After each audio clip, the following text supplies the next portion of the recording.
as you can, maybe you can't tell, but I just woke up. That's why I have my hoodie up, because my hair is a complete mess. And um, I just woke up later than I planned, honestly. It's like 11. But I've been sleeping really late and waking up really late. And so it's just been, I know it's going to be a slow adjustment. Also, I started trying to drink like a liter of water when I get up. Or not a liter, just under, but it's not easy. Surprised, like, it's a bit of a pain sometimes, but I think it does make you get up, which is good. In fairness, I did wake up at like 10 and then sleep again, which is the behavior that I want to stop myself from doing. So I have a ways to go as far as that stuff, but I was just thinking about, I don't know why, but I woke up kind of thinking, okay, like, when am I going to go to London, whatever. What is how do I maximize the chance of like reaching my goal? I just realized that I woke up focused on that, and I want to wake up focused on that like the rest of the year. Like that is the one way that I'm going to get there. And I think that is basically heading to London as soon as possible, or at least like spending time developing things there, as long as I execute on the fulfillment side for the clients that I do have and make it the best ever, basically, for the time being. What I was talking about last night about like making them want to shout my name off the rooftops, that has to happen before anything else. So focus is also something that will make it more likely to get to my goal. So today is just focused on, well, I think I'll go to the gym and then just work. Try and keep a balance of the type of work that I do so that I don't burn myself out in things that I find annoying. There's like back-end stuff that I'm waiting on in order to deploy certain things for clients, which is annoying because I can't, I don't have the back-end stuff myself. I need my back-end guy to do it. Yeah, and then this guy who reached out basically said he wants to work for me and learn. And I said, okay. And well, he's starting on Monday, hopefully. And I hope he's good. I hope he's willing to learn. I think he seems cool. Yeah, I really hope he, like, I don't know. I'm very hopeful about people in general. I'm very trusting. That's my default. And that can be an issue as well sometimes, but yeah, so he's starting out, and I've got high hopes for him. And yeah, this week is just about execution, and I'll be just kind of working my way through the day. Nothing special, but I biggest thing is just trying to avoid strategic thinking, big picture thinking, because I've decided like I don't want to do that until next Saturday, because otherwise I know that I'll get caught up questioning my decisions, trying to make a better strategy, and that like, yeah, it becomes a weak, like my strategic thinking becomes a weakness when it's the only thing I do instead of actually executing on the plan. So yeah, but this goes back, I think I talked about it before, but like discipline alone will not get you there, because if you use discipline alone, then you're probably doing the wrong things, unless you've been given a good plan. But there's no way to know you've got a good plan unless you actually spend some time thinking about the direction you're going in, not just rowing really hard. But I have to row really hard right now because I've spent a lot of time thinking about the direction I'm moving in. So that's it. That's the plan. And yeah, I'm just going to go ahead and get to work. I just went ahead and booked myself a trip to Madeira. I dropped it's just a couple days. I dropped like $2,000 on it. And it's really an impulse buy, to be honest. I was just like, it was such an impulse buy. I really regret not having recorded, like starting doing these recordings earlier, because I had a conversation once with a friend who said I have a vlogger lifestyle without being a vlogger. And my point is not like these daily videos are not to vlog my lifestyle, more so just to reflect and like keep a record of things. Like it's mostly, I mean, you see how raw it is, and it's, I don't think, designed for public consumption. They're not edited and things like that. But like, I have had so many random, fun, spontaneous adventures. I do these kinds of things on a regular basis, and I don't really put them on the internet for everybody to see. I have no need for people to see them. It's just what I would do with or without the camera. And I've been doing that for a long time. Like I went to Mongolia last summer off a whim because some friend told me he's going, invited me because he's going with some other friend of his that I've never met. And I just signed, I was like, yeah, you know what? Like, I've never been to Mongolia. It sounds really weird and cool, and I'll go. And I think that's some important context to share for this trip because I'm very much a kind of impulse. Like, I mean, what's the point of doing all the things, like I'm running a business and I really enjoy it, but I also enjoy the adventures, the spontaneity, and that stuff. And like, what's the point if you don't enjoy those trips? And like I'm going to Madeira, but I'm still going to be working. I'm just going to be working with a really nice view. That's the only difference. And yeah, so I went ahead and booked that. Now I'm quite excited. I've been awfully unproductive the entire day, and this has been a theme that I've seen the past couple days now, and I don't know if it's because of the room, the desk, like just something about it, and I think I need to change my environment, so I'm going to go ahead and go downstairs and just work there instead of here because it's just been awful the past couple days. Like I literally haven't moved. Those important tasks, I've just been dreading them. I think one of the really good things recently has just been I've been reading The Monk Who Sold His Ferrari, and I think it's one of those classic books like Rich Dad Poor Dad. What I mean by that is, I mean, obviously they're classics and everybody should read them, but just most of the self-help literature, most of the kind of wealth literature, financial literature today, or like personal finance literature today, is based on a lot of these principles. And so, I'm reading this book and I'm like, I've come across so many of these ideas before. And it's not that this book is an original. It's actually all the ideas that I've been exposed to have been like, they started in some way, shape, or form from these kinds of books. And now they're somewhat not outdated, but like their principles have been iterated on and spread they've been packaged in different ways and by different people. And so like a lot of the lessons I feel like I've heard before, but it's been nice and to go back to that source. And also I think it has called my attention to a couple principles which I don't think I implemented enough. One that stood out to me was like just examining tiredness as a construct. And he just uses this really, Julian, the guy, the monk, lawyer turned monk guy, like it's told as a story for a bunch of like these lessons and ideas, and he basically points out tiredness as a construct in your mind.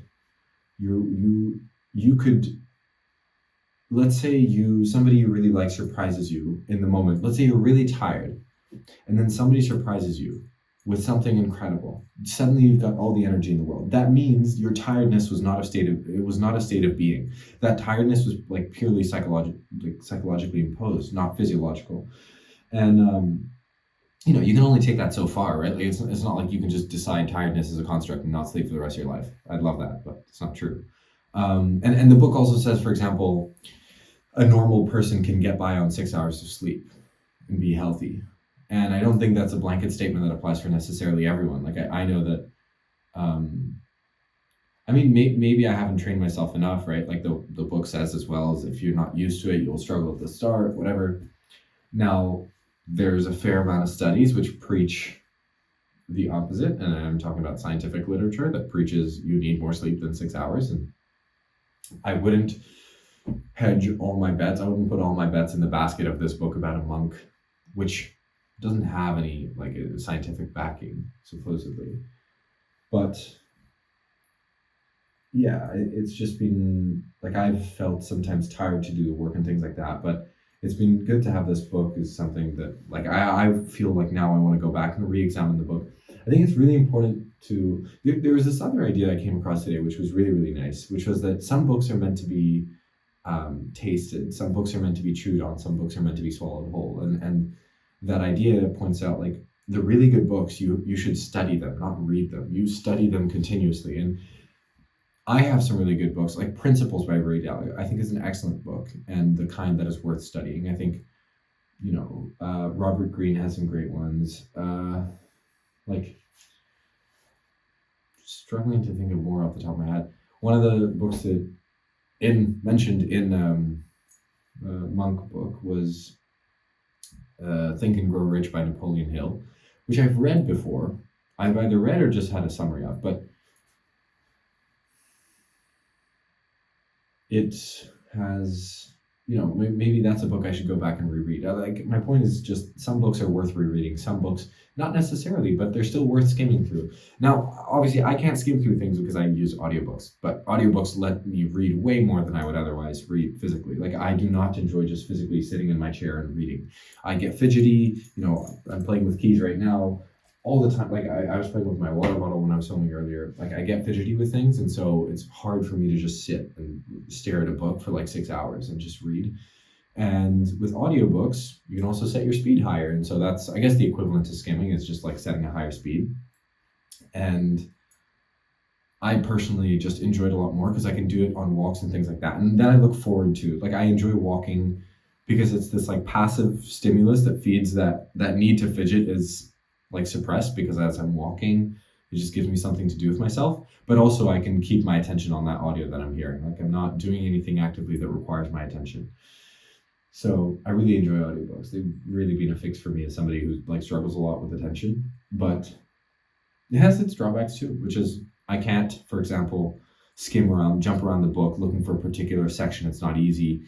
Sometimes I'll get the transcript. So I'll basically find the book online somewhere and try and find specific parts that I was looking for. For example, there's this part in the book about the monk who sold his Ferrari. About the things he does to like meditate or stay energized or whatever it is. And I want to go back to that part of the book, but I don't know exactly where it is. Now that I think about it, maybe Audible has a feature to like highlight these points. I don't know. Anyway, point being, you can't jump around. If like later I have an idea, so if I remember something now and it's somewhere at the start of the book, I'm not going to find it unless I listen through the thing or I kind of search the idea online. But great book, has a lot of the fundamentals, a lot of things that you may already know of or have heard about, but I think it centers you. And if you read that book with the full conviction that it says true things, I mean, some of the things are a bit wishy-washy, but I think they're fundamentally useful principles. And yeah, so I need to get over this little this slump of productivity, especially going into next week. I mean, the idea was I would take the weekend a bit off, just not work super intensely on things. And I did do that, but I think it's getting to a point where I wanted to not work yesterday and then do things today, and that didn't really happen effectively. I just was not effective in the slightest in my work. And so yeah, I'm gonna change up my environment. Hopefully that gets me, a little bit more focused, just more on top of things. And I'm in execution mode until next Saturday. That's what I've put my brain into, is just, I thought a lot yesterday about strategy and I don't want to change that. And so I have to focus on just executing for the next little while. It's that balance of applying discipline and applying thinking. Like, which direction are you rowing in and how hard are you rowing? I think I'm a good thinker about which direction. That's my strength. But now I have to keep rowing. And sometimes I get caught up because I'll stop, the metaphorical rowing and just be like, wait, should I change the direction or something? It's like, no, because if you keep changing direction, you will definitely get nowhere. You'll just go in zigzags and it'll take you longer to get anywhere. Actually, that's a metaphor that works quite nicely now that I think about it. Like, the more you change direction, changing direction will cost you energy and will make you slower in reaching your destination, whichever it is. So with that said, I'm going to go ahead and head downstairs. Also, I've been meditating, which has been really nice. Just practicing some of those things in the book, and I think doing it in the bathroom has been a really good choice, because it's the thing of before I shower, I will always shower in any country that I'm in, and so I've attached it to this. Hopefully, I'm going to stick to it for this month, right? That's the idea. And a shower is something I always have to myself, which is another big thing, which, for example, okay, I'm going to Madeira, or let's say I go to London, whatever. I spend a lot of time with other people. I might not be staying in an accommodation alone if I have, my girlfriend, whatever it is. And it's harder to keep some habits because I don't necessarily, want that. Yeah, I don't. Sometimes I want privacy around. For example, I don't want to meditate in front of other people. I think having a room to yourself is important when you meditate. I don't like feeling watched. I think that absolutely alters my state of mind if I feel like something is watching me. It's the same reason that I don't like recording in front of other people, specifically people that I know. If it's in public and they're total strangers, I can pay less mind. But if it's people I know, it's like, no matter how much you deny it, you're ultimately aware that somebody else's presence is there. And I think over time you get over that, right? But yeah, for things like meditating, whatever, I think it's important to have your own space. And so it's not reliable to say like first thing after you wake up. I think, yeah, for me, showering is just something I will always like. I will just have to myself and have that little space and peace. And so that's been a really nice, I think that's been a good idea. I want to point that out. And I think one of the principles that I've kept close to my heart, in general, I mean, it's just been a natural tendency more than a principle. It's just like in my natural state, I gravitate towards this thing of not taking things at face value. Like I question a lot of things and I don't just listen to them because of who's saying them. There may be somebody who I fundamentally disagree with on a lot of things, but there are some things that they say which make sense. And I'm absolutely happy to recognize those. And I think one of the best things whenever I have advice, whatever, I take it and apply it in my life, in my specific context. And for example, it's like audiobooks instead of reading sitting down. Some people are going to be like, oh, it's the best thing in the world to set half an hour to read at your desk, always have a book, whatever. It's like, for me, that doesn't make sense because I like reading on walks. So I'm going to do that because it works better for me. Just do what works for you and don't take what people say at face value. Take it with a pinch of salt, try it, change it, twist it, mix it, shape it in a different way that works for you. If it brings value, it does. If it doesn't, then don't. And I think that's one of the best things you can do is just try people's advice, but only in a way that brings value to your life. And if it's too much inconvenience, if something costs you too much willpower to implement, it's probably not going to stick in the long run. That's a lesson that I've learned time and time again. And willpower is not reliable over the long run. It is not willpower is not the best tool over the long run to just like hammer through things, because eventually it runs out, and if you use your willpower on the wrong things, you kind of look back and you're like, fuck, I just wasted a bunch of energy on this thing that wasn't worth it. Anyway, that's an entirely different story, one that I don't want to talk about today because I gotta go back to work. Though one of the things I will do is, I think the past couple days have not been the best for me in general. And there's this one exercise specifically that I also heard about in the book, Monk Who Sold His Ferrari, just when I was listening to it earlier, walking my dog, and it's basically list the things that you thought and said and did during a day. Just list them out. And then you separate those into one of two columns, either positive or negative, right? Does it add value or not? And most people try and just shove things into the positive column, like, oh, what can I do more? What can I do that the millionaires do, that the billionaires do? What are they doing that I'm not? The question is usually the opposite way, right? It's not what they do that I don't. It's what do they not do that I'm still doing. So, for example, scrolling aimlessly, or spending time on this silly task, whatever.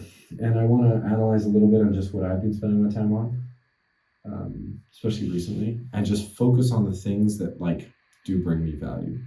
And if anything is negative, just try and cut that out. Try and replace it with something better. Or, I think honest reflection on what you're actually doing is very, very useful. At least it has been in my experience. Now, I'm going to call it a night. Well, at least in terms of recording. I still got a lot of work to do, but I got to get back on track. I got to, I would say this for my younger self though.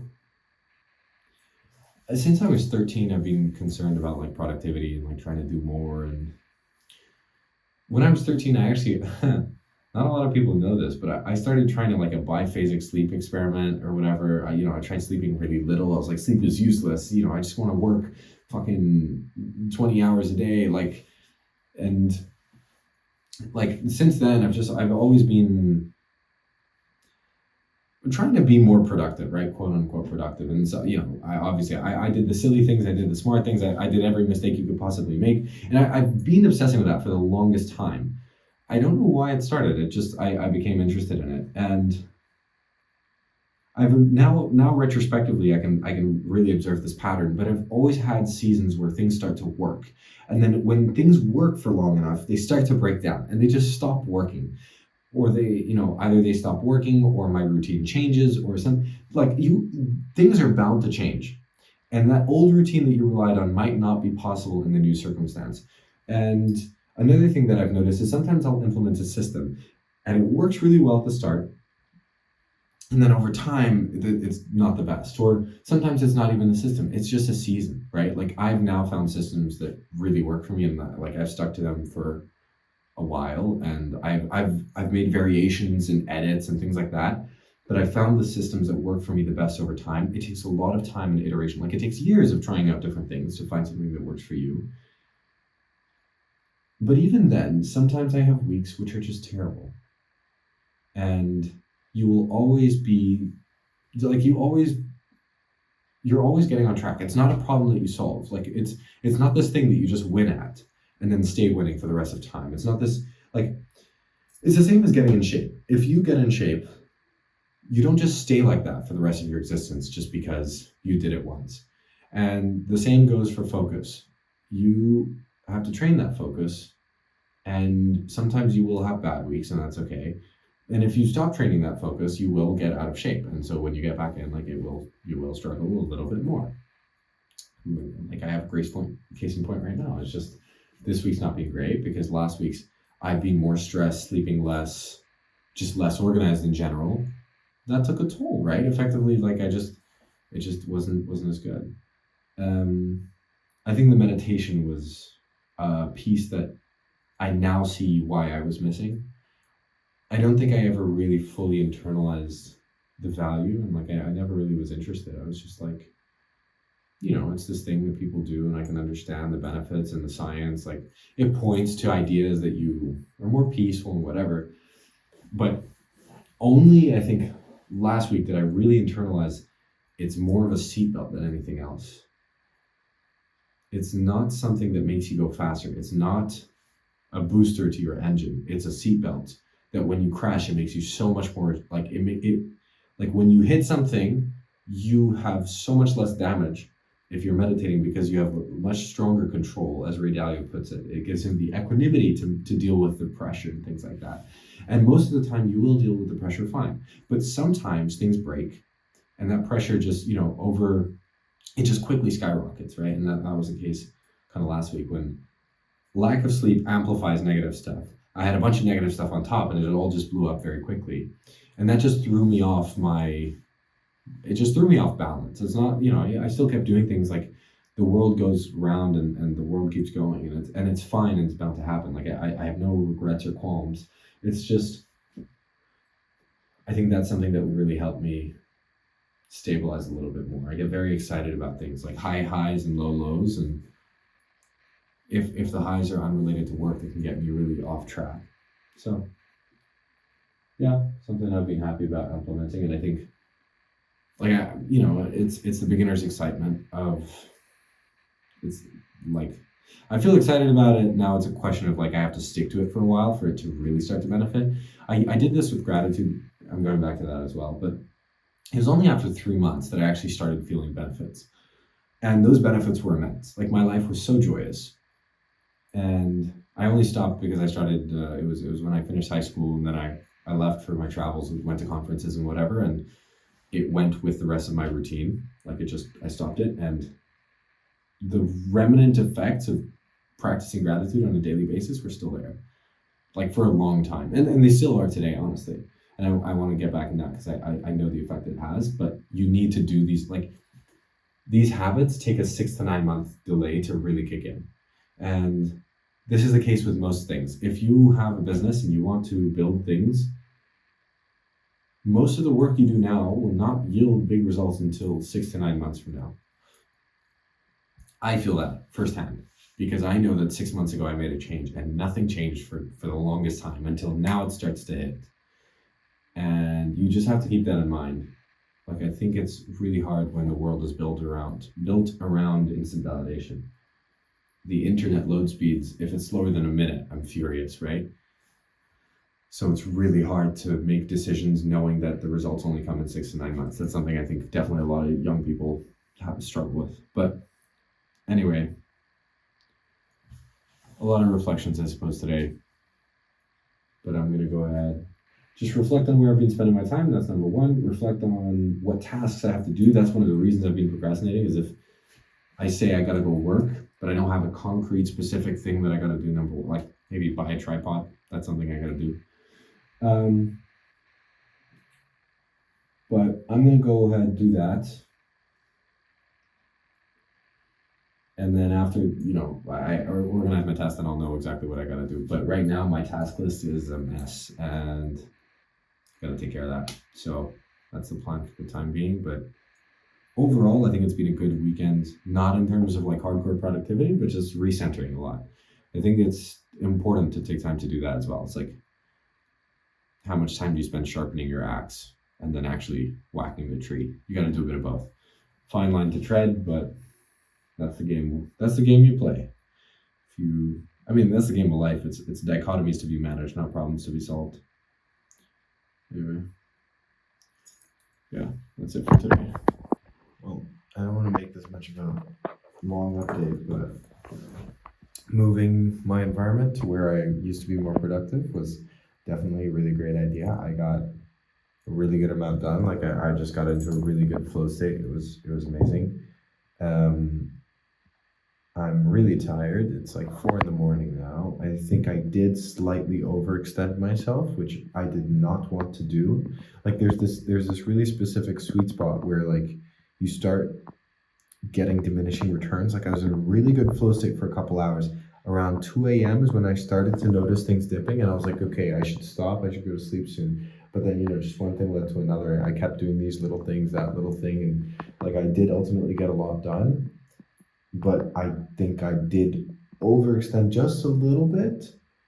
It's not a problem. It's just like, this is the kind of thing which I can't keep, which isn't sustainable, because in the long run, it results in a decrease in my kind of overall productivity and things. But yeah, I was just acutely aware of that little sweet spot. But to be fair, I didn't do much over the weekend, so the catch up is fair enough.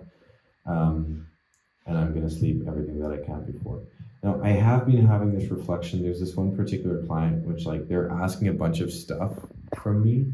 They're a company that I really like and I really respect what they do, but they're the smallest retainer by far. They are nowhere near my LTV goals in terms of like, I need my clients to pay me X amount, and they take up almost as much time as my other clients, if not more, of some of them. And that's just been a little bit hard to stomach. Like, their time requirements are really high, and it just doesn't justify what they're paying me. And so, to be fair, like the more I work with them, the more likely it is that then I can raise price and basically just say like, listen, we got it. We got to up this, and we need to put more resources into this project. It needs more dedicated man time, and I don't know. Effectively, I think right now they're getting a lot of hours per week and paying, and effectively underpaying. And I want to stick to my philosophy of like, I want to over deliver as much as possible, but at the same time, you have to walk this fine line where like you cannot over deliver yourself and stretch yourself too thin, especially when you're dealing with different kinds of, like, there are different clients, and especially with the new ones starting out, I want to overstretch for them in a way that I shouldn't be doing for these guys. Like, they should absolutely have priority because they're just much bigger deals. And I want to over deliver for everybody, but you cannot disproportionately over deliver on the small guy and not be able to do that for the big ones. Like, yeah, so that's just something I was thinking about as I mean, that was one of the biggest reasons I stayed up. It's just they've got too many small and missing pieces for me to like handle, and they're calling me here and there and this little thing and that little thing, and it all just adds up.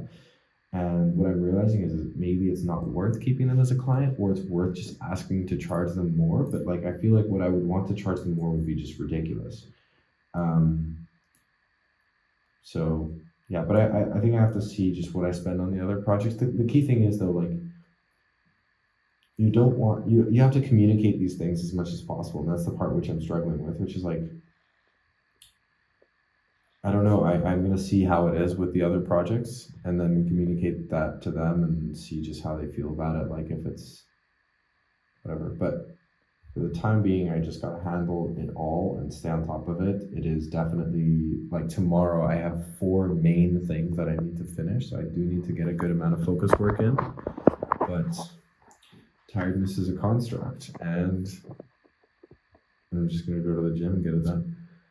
But yeah, I say I'm going to the gym because I haven't gone for the last couple of days, and that's like a big thing I want to do tomorrow. But yeah, I do need to go to sleep. I want to sleep as much as possible. I'm a little bit annoyed I didn't manage to get to bed in time, but I wanted to film the little update just because like it was a very successful change of environment. I did exactly what I intended to do, and for what I did work, it was pretty productive, and it felt good, especially at the start. So yeah.